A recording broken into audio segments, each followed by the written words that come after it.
In today's video, I am going to show you how you can recover your deleted chats on WhatsApp without backup, therefore without wasting any of your time. Let's jump to the video.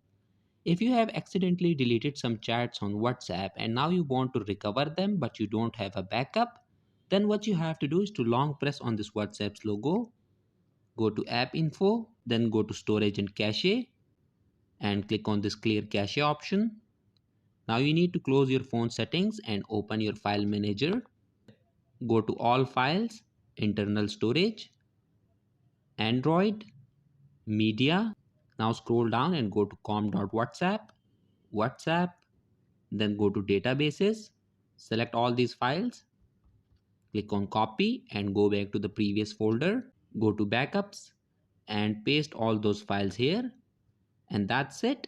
After this, your deleted chats on WhatsApp will be recovered.